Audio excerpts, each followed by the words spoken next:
신선하고 신랄하게 정리해드립니다. 뉴스 신세계. 새로울 신, 매울 신, 무엇보다 믿을 신, 뉴스 신세계. 헬마우스 임경빈 작가 오셨습니다. 안녕하세요. 안녕하세요. 매주 화요일엔 이분과 함께합니다. 김민하 평론가 오셨습니다. 안녕하세요. 안녕하세요. 예, 앞서 들으신 대로 이번 주에 매일 20분씩 뽑아서 커피 쿠폰 보내드립니다. 짧은 건 50원, 긴 건 100원, 샵 8001번, 문자번호 샵 8001번 혹은 어플리케이션 MBC 미니로 보내주셔야 됩니다. 유튜브로는 저희들이 커피 쿠폰을 보내드릴 수가 없기 때문에 문자나 어플리케이션 미니를 꼭 이용해 주십사라는 말씀 드립니다.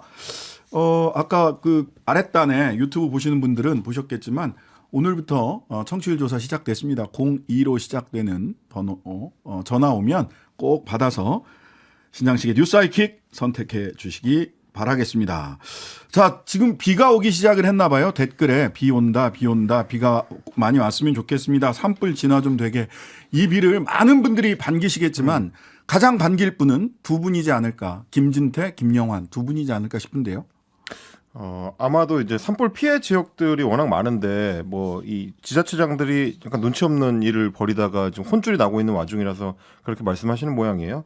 어제 전해드렸던 산불 피해 지역들이 그래도 오늘은 조금 습기가 높아지면서 그나마 피해가 대부분 주불이 잡히고 있는 양상입니다. 전남 한평하고 순천 어제 전해드렸었는데 대형 산불 같은 경우에는 축구장 875개 정도의 면적을 태우고 굉장히 좀 큰 불이 이어졌었고 조금 전인 오후 4시쯤에 진화 완료가 발표가 됐습니다. 그리고 경북 영주 같은 경우는 산림 210헥타르 정도를 태웠고요. 충남 홍성은 무려 축구장 2천여 개 면적의 피해를 입히고 조금 전인 오후 4시 발로 진화된 걸로 발표가 됐습니다. 말씀하셨던 것처럼 이제 지방자치단체장들 같은 경우는 이런 위기 상황에서도 태평한 분들이 좀 있었습니다. 어제 김영환 충북도지사의 음주 논란에 이어서 이번에는 김진태 강원도지사의 골프 연습장 행보가 논란이 되고 있습니다. 지난달 31일 금요일이었는데 아직 업무 시간이 끝나지 않았던 오후 5시 30분께에 춘천의 한 골프 연습장을 김진태 지사가 방문을 했습니다. 고성에서 식목일 행사를 마치고 나서 도청으로 복귀하던 도중에 골프 연습장으로 직행을 했다는 건데 그 당시에 산불 위기 경보가 경계 단계가 내려져 있는 상황이었고요. 그리고 이 골프 연습장을 방문한 그 시간에는 홍천군의 두촌면 가림산 휴양림 인근에서 오후 3시 49분경 산불이 나서 헬기와 진화 인력 등이 2시간 넘게 사투를 벌이고 있던 도중이었습니다. 강원도청에서는 처음에 이제 해명하기를 김 지사가 1시간짜리 연가를 냈다. 그러니까 5시부터 6시까지 연가를 내고 조퇴를 한 거다라고 이제 해명을 했는데 연가 신청서를 이 언론에서 확보해가지고 봤더니 그러면 31일 날 적어도 연가를 냈어야 되는데 그게 아니라 연가 신청서에는 사흘이 지난 어제죠. 4월 3일자로 이 문서 확인이 돼 있어서 그러면 미래에서 와가지고 연가를 신청했다는 거냐라는 이제 논란이 이어졌고 강원도 관계자가 이제 해명하기로는 김 지사가 구두로 연가 신청을 냈는데 비서실에서 누락을 해가지고 뒤늦게 신청서를 제출하게 됐다라고 해명을 했고 논란이 이제 진정이 안 되니까 김진태 강원지사가 오늘 나서서 이유 여하를 불문하고 산불 위기 상황에서 부적절한 행동이었다. 앞으로 이제 더욱 유념하겠다 이렇게 사과를 했습니다. 김영환 지사도 그렇고 김진태 지사도 그러고 굉장히 기적을 행하시는 분이네요. 그러니까 연가 얘기를 하는 게 네.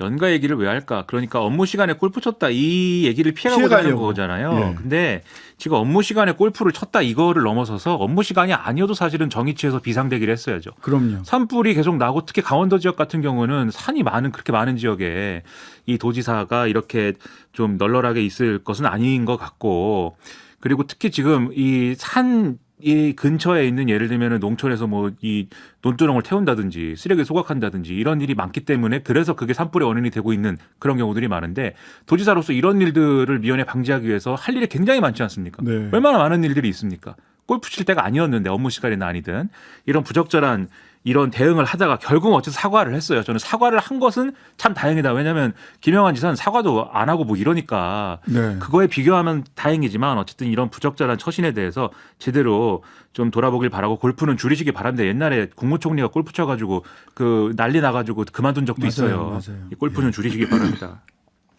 예, 김진태 강원지사하고 김영환 지사가 기적을 행하신다는 거는 물을 술로 바꾸시는 재주가 있으신 것 같고 한 분은 또 한 분은 미래에서 오셔갖고 연가 계획서를 내시는 그런 재주도 있으시더라 해서 이런 말씀을 드렸습니다. 자, 오늘 제1호 거부권 행사가 있었습니다. 그렇습니다. 초가 생산된 쌀을 정부가 의무적으로 매입하도록 하는 양곡관리법 개정안 지난번에 이제 민주당 주도로 국회에서 통과가 됐는데 윤석열 대통령이 오늘 법률안에 대한 거부권을 행사해서 국회에 재의를 요구를 했습니다. 양곡법 개정안이 이제 지난달 23일에 통과가 됐었는데 12일 만에 거부권 행사고요. 이번 거부권 행사가 말씀하신 것처럼 윤석열 대통령 취임 이후에 처음 하는 1호 거부권이고 2016년 5월에 박근혜 전 대통령이 국회법 개정안을 거부한 이후로는 7년 만입니다. 문재인 대통령 시절에는 거부권 행사가 된 적이 없었는데 왜 거부권을 행사하게 됐는지 윤 대통령의 오늘 발언을 직접 들어보시겠습니다. 이 법안은 농업의 생산성을 높이고 농가 소득을 높이려는 정부의 농정 목표에도 반하고 농업인과 농촌 발전에도 전혀 도움이 되지 않는 전형적인 포퓰리즘 법안입니다. 그간 정부는 이번 법안의 부작용에 대해 국회에 지속적으로 설명해 왔습니다만 제대로 된 토론 없이 국회에서 일방적으로 통과시켜 매우 유감스럽게 생각합니다. 양곡법 개정안의 이제 주요 골자를 보면 쌀 수요 대비해서 초과 생산되는 양이 이제 3%에서 5%까지 이르거나 혹은 쌀값이 전년도 대비해 가지고 5% 내지 8% 정도까지 하락을 할 때 정부가 이 초과 생산량을 전량 매입하는 내용을 담고 있는 겁니다. 윤 대통령은 사실 이제 지난해 법안이 논의되기 시작하는 단계에서부터 이 법안의 반대 입장을 분명히 좀 표명을 해왔고 그리고 이제 정부 여당에서도 그동안 계속해서 대통령이 거부권을 행사할 수 있다라는 얘기를 얘기해왔습니다. 국가 재정에 과도한 부담을 주고 쌀 과잉 생산을 부추길 수 있기 때문에 결과적으로 농업 경쟁력을 저해시킬 수 있다라는 게 정부의 주장입니다. 반대로 민주당에서는 오늘 이제 강력하게 반발했는데 박홍근 원내대표를 비롯해서 이제 민주당 의원들이 대통령실 앞에서 기자회견을 열고 비판을 했는데 쌀값 정상화법이라고 얘기를 하고 있습니다. 이 경우는 쌀값 폭락에 대비해서 농민을 위한 최소한의 안전장치를 마련하기 위한 것이다라고 주장을 했고 정청래 민주당 최고위원 같은 경우는 대통령의 거부권 행사로 이 정권은 끝났다라고 선언을 하면서 이제 국민이 대통령에 대한 거부권을 행사할 차례다 이렇게 주장했습니다. 네, 어떻게 보셨어요, 김민하 평론가? 저는 뭐 이 국민들 입장에서 보면은 양쪽이 다 뭐 답답할 거예요. 뭔가 어쨌든 지금 쌀값과 관련된 대안을 내놨으면 좋겠는데 한쪽은 법안을 막 이렇게 다수 의석으로 통과시키고 또 한쪽은 그냥 대통령에 거부권 행사하고 뭐 이렇게 되니까 애써 만든 법안도 뭐 소용이 없는 거 아닙니까? 논의가 소용이 없는 거예요. 답답할 텐데 다만 이런 건 있습니다. 대통령이 그동안 제대로 된 토론 없이 국회에서 일방적으로 이 법을 통과시켰다 이렇게 말씀하셨는데 어느 단위에서 어떤 토론을 했어야 되는 거죠? 예를 들면 네. 민주당이 법안 이 처리할 때 김진표 국회의장이 불러가지고 양당 불러가지고 중재안 내고 그랬어요. 그렇죠. 중재하고 그리고 이게 민주당 개정안이 이게 그것에 따라서 사실 다시 변한 거예요. 그러니까 중재안을 김진표 의장이 2번을 냈다가 2안은 거부됐고 1안을 가지고 김진표 중재안 1안을 가지고 통과시킨 걸로 저는 파악하고 있거든요. 그러니까요. 네. 토론이 없었나요? 그러니까요. 그리고 그런 과정들이 앞서 말씀드렸듯이 지난해 말부터 사실 대통령이 거부권 행사할 거야. 이미 이렇게 예고하는 상황이었고 그 과정에 그 이후에 이러한 중재 노력도 있었고 여러 가지 과정이 있었다라고 하면 그 사이에 뭔가 절충이 되고 뭐 이런 것들이 있었어야죠. 그리고 이것은 물론 국회 다수당인 민주당의 책임도 있습니다만 결국 정권을 쥐고 있는 쪽에서 국회가 다수 의석을 가지고 있는 국회 야당이 어쨌든 이러한 법안을 통과시킨다면 적어도 이러저러한 보완을 해나가야 된다. 또는 이 법안을 통과시키더라도 지금 농업 문제에 대해서는 이러저러한 걸 하려고 우리가 하니까 이런 점을 감안하여서 이런 정도로 법안을 좀 절충해달라. 이런 노력이 있어야 되는데 지금 그런 노력은 없었던 걸로 보이고 대통령의 발언을 봐도 이 법의 아주 기본적인 취지, 쌀을 왜 강제로 의무적으로 수매하게 하느냐. 이 부분만 가지고 지금 얘기를 하는 거잖아요. 이게 방금 말씀하신 김진표 의장 중재안에는 예를 들면은 여러 가지 정부가 어떤 경우에는 이 시장 격리 안 해도 되는 대목 그리고 시장 격리를 해야 되는 범위에 대한 어떤 조정 이런 것들 그리고 앞으로 이제 쌀 농사 짓는 면적이 늘어나면 또 거기엔 적용을 안 한다든지 뭐 이런 것들이 들어있기 때문에 우려하는 바를 어느 정도는 반영을 한 건데 그럼에도 그냥 거부권 직진으로 갔기 때문에 그러면 이거는 뭔가 이 거부권을 행사해야 되는 뭐 다른 어떤 전략 생각 뭐 이런 게 있는 거 아니냐 이런 시적이 그래서 또 나올 수밖에 없는 거고 그게 과연 도움이 될까 이런 의문이 되는 거죠. 앞으로도 거부권 행사할 법안들이 줄줄이 줄을 섰어요 지금. 그렇습니다. 뭐 일단은 노란봉투법, 그러니까 이거는 이제 노조법 개정안을 얘기하는 건데 여기에 대해서도 거부권을 행사할 수 있다라는 얘기는 역시 마찬가지로 지난해부터 여당에서 계속 해왔었던 얘기고요. 간호법, 방송법. 그리고 앞으로 뭐 예정되어 있는 법 중에는 이제 50억 클럽 특검법이라든지 김건희 특검법 같은 소위 이제 쌍특검 법안들도 예비 거부권 후보 법안들로 이제 줄줄이 대기가 되고 있는 상태입니다. 근데 이제 이렇게 되면 계속해서 대통령이 국회에서 통과되는 법안에 대한 추가 거부권 행사할 경우에 상당히 좀 정치적 부담이 높아질 수밖에 없는 상황이고 민주당 입장에서 봤을 때는 이런 식의 이제 재의결 과정을 일종의 이제 강요함으로써 윤석열 대통령의 이제 불통 내지는 뭐 국회와의 소통 불가능 혹은 반대만 하는 이미지 뭐 이런 것들을 이제 강화하는 것까지도 좀 염두에 두고 있는 일종의 정치적 포석이 아니냐. 그러니까 대안도 없이 중재안조차 거부하는 이제 이런 태도를 지적하겠다. 라는 취지로도 읽히는 좀 대목이 있습니다. 그러니까 총선까지 가는 과정에 계속 이어가지고 서로를 탓하는 거예요. 민주당은 대통령이 이 합리적인 내용까지 다 법안에 대해서 거부권을 마구 행사한다 이렇게 가는 거고 대통령은 아니 민주당이 다수 의석으로 막 밀어붙이기 때문에 나는 다 거부권 행사할 수밖에 없었다. 그러니까 총선에서는 여당을 밀어달라 또는 그러니까 총선에서 정권을 심판해달라 이 구도로 쭉 갈 것이 우려되는데 그럼 다 좋습니다. 그러면 제가 우려가 되는 거는 지금 상황에 그러면은 농촌에 있는 농업을 주로 농업으로 먹고 사는 분들은 변호사 하시는 분들은 어떻게 해야 됩니까? 그러면 그 대안을 정부가 그럼 얘기를 해줘야죠. 이 법안이 그렇게 문제가 있다라고 하면 네. 지금 쌀농사 지어가지고 여러 가지 손해 보는 분들에 대해서 어떻게 하겠다는 거냐?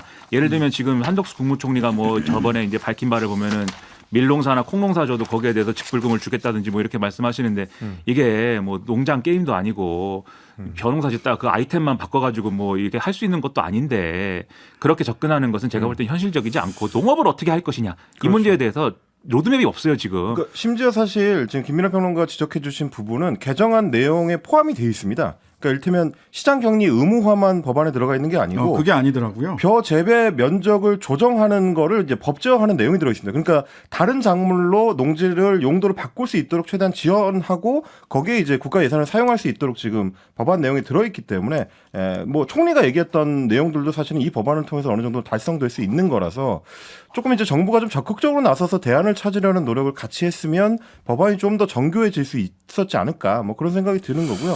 저는 또 한 가지는 오늘 대통령이 하는 발언 중에서 포퓰리즘 법안이기 때문에 거부권 행사한다라는 거는 이게 헌법상 권리를 행사하는 데 있어서 이 국회를 향해 포퓰리즘 법안을 통과시켰다라는 규정을 하는 것이 이게 올바른 방식인가 이거에 대해서도 좀 토론이 필요하지 않나 뭐 그런 생각을 좀 해봤습니다.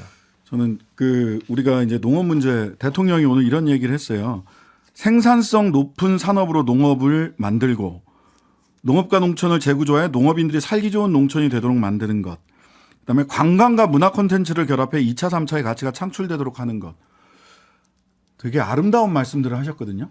근데 지금 농촌에 가보세요. 거기에 있는 평균 연령이 어떠신가. 이분들이 작물을 바꾸는 것도 어려운데 평생 짓던 벼에서 작물을 바꾸는 것도 어려운데 스마트팜, 관광과 문화 콘텐츠 결합, 2차, 3차 가치 창출 그분들이랑 이거 할 수 있습니까? 실은 지금 현재 농촌에 살고 계신 농업인 그리고 농업이라고 하는 산업 그리고 농촌이라고 하는 공간 이 세 가지에 각각 다른 접근이 필요합니다. 농촌에는 도시인들도 가서 살 수 있는 그런 거주 공간을 만들어야 되고 그럼 교육이나 문화 부분이 그런 인프라가 있어야 돼요. 농업은 산업으로서의 경쟁력을 어떻게 가질 것이냐 또는 경쟁력뿐만 아니라 산업으로서의 안보 산업으로서의 역할을 어떻게 우리 사회가 보상할 거냐. 그리고 어르신들은 그럼 어떻게 남은 여생을 농촌에서 자기가 살던 곳에서 여생을 보낼 것이냐. 접근법이 완전히 달라야 되거든요. 근데 이거 뭉뚱그려서 아름다운 그림만 그린다고 되는 문제가 아니라는 점부터 저는 좀 확인을 하셔야 되지 않을까 싶습니다. 자, 잠시 전에 속보가 왔어요. 김재원 최고위원 논란 피하기 위해 당분간 공직활동 중단. 공개활동. 예, 공개활동 중단. 공직은 아니군요. 김기현 대표가 김재원 4월 한 달 동안 최고위 참석 및 언론 출연 중단. 당 기강 바로 세워나갈 것. 이런 얘기. 그 나왔습니다. 얘기가 나오게 된 계기는 이제 오늘 아침에 있었던 KBS 라디오에 출연해서 발언했던 김재현 최고위원의 이제 발언 내용 때문입니다. 실제로 이제 어떤 문제가 있었는지 이게 4.3 추념식 어제 있었던 그 행사 관련된 발언인데요. 어떤 내용을 얘기를 한 건지 직접 들어보시겠습니다. 예를 들어서 우리나라 국경일로서는 3.1절, 제헌절, 광복절, 개천절, 한글날이 있는데 대통령이 보통 3.1절과 광복절 정도는 참석을 하거든요. 그리고 4.3 기념일은 이보다 조금 격이 낮은 그 기념일 내지 추모일인데 무조건 대통령이 참석하지 않은 것을 공격하려는 자세는 저는 맞지 않다고 보고요. 좀 야당이 자신들의 정치적 반사 이익을 위해서 4.3 기념일을 악용하고 있는 것인가. 일단 뭐 국가폭력에 희생된 희생자들의 죽음에 격이 있는 것인가라는 비판이 당장 뭐 나왔는데요. 어제 추모식에 대통령이 이제 불참을 하면서 이 해명 내용들이 좀 맞지 않다라는 비판들이 많았습니다. 같은 행사에 매년 가는 게 적절한지 고민이었다라는 해명을 했던 걸 두고 저도 이제 오늘 아침에 이제 라디오를 듣다 보니까 김민하 평론가가 동문서답 같은 해명이다. 이렇게 이 지적을 하셨는데 김재현 최고위원 발언도 좀 같은 맥락으로 제가 듣기에는 좀 들려가지고 어떻게 보셨는지 궁금하긴 하더라고요. 그러니까 세간의 비판은 대통령이 매년 안 가서 문제다라고 한 게 아니지 않습니까? 그렇죠. 여러모로 4.3에 대한 본질적인 어떤 악선동이 난무하는데 제주도에 가가지고 그걸 다 이 플랜카드를 그렇게 붙여놓고 공산 폭동이다 이렇게 붙여놓고 또 그러한 견해를 가진 사람을 대통령이 요직에 막 앉히고 과거사 이 김광동 위원회, 과거사 네. 정리위원장. 그렇게 앉히고 또 여당의 최고위원이 전당대회 과정에서 그런 발언을 하고 이런 전반적인 어떤 악선동이 난무하는 가운데 대통령과 여당 지도부가 4.3 추념식에 참석도 안 한다라고 하는 게 과연 어떤 맥락으로 보이겠느냐. 이게 그런 어떤 우클릭에 힘을 계속 실어주는 거 그런 상황이 되는 거 아니냐라는 우려가 있는데 거기에 대해서 지금 이렇게 얘기를 하면 동문서답이고 일종의 논점 일탈이죠. 그리고 저는 좀 더 성실하셔야 된다 이렇게 생각이 되는 게 지금 이 김재원 최고위원이 발언 있지 않습니까? 오늘 조선일보의 일면부터 시작해서 요 논조의 정확한 카피입니다. 정확히 이렇게 써 있는 걸 그대로 얘기를 하는 거예요. 네. 조선일보 논조가 그거거든요. 매년 참석해야 되냐. 국경일로서 보면은 다른 이 5대 국경일보다 급이 좀 낮기 때문에 슬슬 해도 된다. 그리고 마지막에는 남로당 개입 자체는 사실 아니냐 이런 논리였거든요. 그대로 얘기를 하는 겁니다. 그렇게 할 게 아니고 지금 남의 비판을 제대로 이제 듣고 거기에 대한 맞는 답을 해줘야 된다. 완전히 지금 이거는 논점 이탈이죠. 네. 법률이 있습니다.